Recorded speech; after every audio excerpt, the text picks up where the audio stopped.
Malaysia dipercayai masih berminat mendapatkan pesawat FA-18C.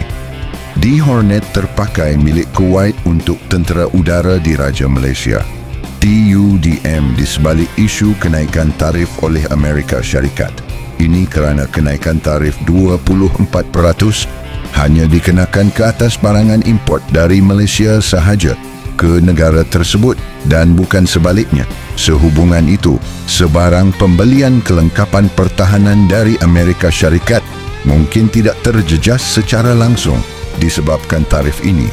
Tambahan pula pesawat FA-18C.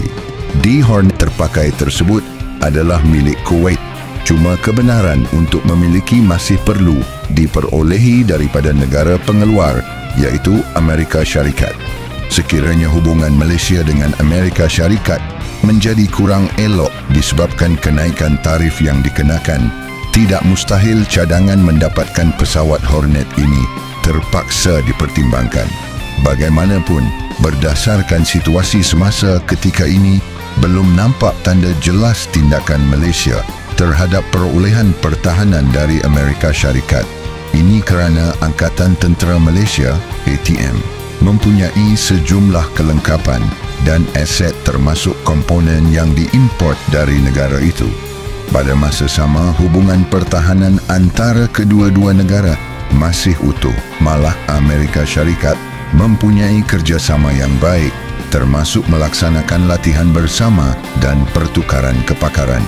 Mengenai isu tarif yang dikenakan Amerika Syarikat, tidak mustahil juga Washington akan cuba memudahkan usaha Malaysia mendapatkan kelulusan Hornet terpakai Kuwait ini atas dasar hubungan strategik.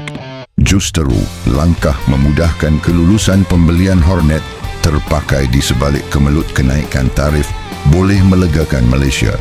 Jika andaian ini benar, maka proses mendapatkan sekurang-kurangnya 30 buah pesawat FA-18C D-Hornet terpakai milik Kuwait bakal merubah keupayaan TUDM.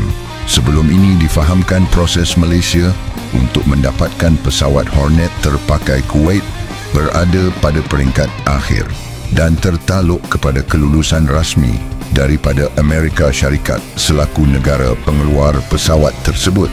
Perbincangan telah berlangsung secara aktif sejak 2 tahun lalu, termasuk lawatan Menteri Pertahanan Datuk Seri Muhammad Khalid Nordin ke Kuwait pada Oktober 2024. Sebagai negara pengeluar, Amerika Syarikat perlu memberikan kelulusan ekspor untuk pemindahan pesawat ini kepada Malaysia.